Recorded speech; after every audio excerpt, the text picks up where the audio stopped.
financial transactions are the most important, because nothing else moves without that coming in. I'm serious, remember that. So while you're writing those modifications to these typically packaged things, guys, every time, if you can only test one thing, money. Test those fields, the transaction switching across portals. You've got to do that. You have absolutely no... Well, you mustn't jump in, eh? I've been talking all day to a group of people. Now I'm talking to another group tonight. I like interaction. You're just going to sit here and let me beat you up. At least one test that takes away. Yeah, well, these are like dream stories. Guys, do you want your client to go to the poorhouse? Are you testing the business? Apart from just testing the business, how do you get them involved? I know someone said they're a BA. There she is. Sorry, I'm picking on you. And that's good. Guys, I'm not talking about the BAs. I'm looking for the decision makers in business. They are too far away from IT. They rely too much on teams of people in IT to solve their business problem. We are not taking them on. They're too busy being managers, I think, and they've forgotten to be business people. We are solving their business problem. We need to engage with them all the time. The testing, and once again, I reiterate, even a developer working on a customized module must think about, is this, firstly, the benefit to the business? Sorry, I am an agilist, so add value to the business, good stuff. But is it adding value? Is it truly, does this make sense that I'm working on this? Do I know enough? I think we take on a lot of work, we don't actually know exactly what was wanted, but damn, we don't have time to walk there and go and find. And the guy's never there. I mean, when did you get business owners come and walk down to the floor and come and talk to IT? I'm not talking about your IT manager, I'm talking about the business people. I'm not talking about those guys. Sorry, the BAs end up with a lot of them. Hey, you want a decision, so you go and talk to the person who's no. Sorry, I'm going to go talk to him. Well, then you're talking to the wrong person. Go and find him and say, you come here. We need to make a decision. We need information. How do you want this to work? So it's that ownership and engagement. We need to seriously consider that at all times. And it's no good waiting for them to do it. They're not going to do it.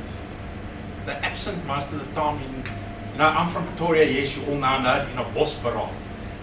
When we have, personal meetings or what do we call it? Let's call it team building. We call it a Bosberaad up there in the north. Okay? But it's meetings, we just got to stop them and say, come on, this is yours. Come be with me. Make the decision. Business analysts, sorry, you're feeling very alone at the moment, aren't you? Sorry, because I'm picking on you. Their job is to take what was required and translate it into a technical language that techies can understand. But they don't own the business. They don't own it. And so you need to find those owners and talk to them. You need to engage them. If you've been following I think the first chaos report came out in the late 80s. I don't know if you guys are familiar with chaos reports. Chaos reports are things that are done by the Lighthouse Group, I think it is.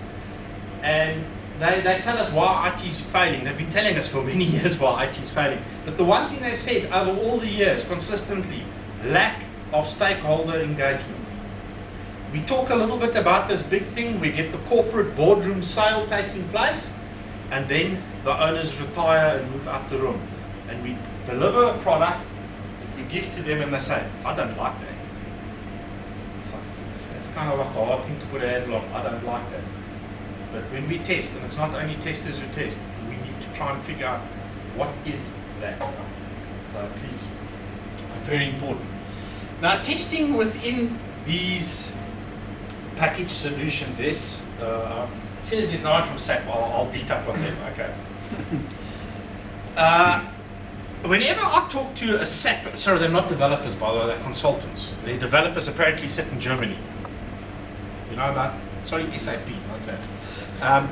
They will never conceive or never allow you to even mention the word unit testing. Why? Because it was tested in Germany. Well, I don't know where Siebel's made, but I'm sure they've tested it there too. And Microsoft doesn't get tested in America, it gets tested in India. It does. Guys, have any of you ever done a Microsoft support call? Have you know? Well, if you ever do, think carefully about the accent you're hearing on the phone.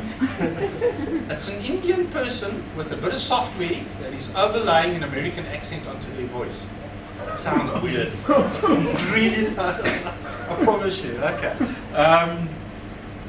So we've got to understand these layers, and traditionally within testing, us testers like to say, sorry, you bloody developers, you never did the unit testing. Oh.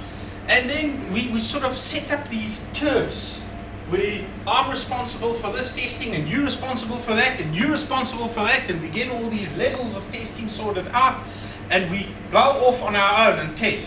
I'm sorry, with these packages and the vast systems that you apply, or not systems, organizations that you're applying it to, that kind of thinking's gone. Firstly, I do support. You know, if I'm taking a standard core module, why on earth should I want to do unit testing again? It works. But then I need you to be honest, eh? No one fiddled with it. And it's a little bit of modification, customization. No, that's the wrong word. We call it configuration, eh? We configured it slightly, didn't we? Guys, configuration means you change links and pointers, not you change code inside. That's a change, okay? But if that's not been changed, I kind of am comfortable with that. I don't want to spend time redoing the same testing. But we need to be looking at the integration of those modules and where they change. We need to focus. I don't believe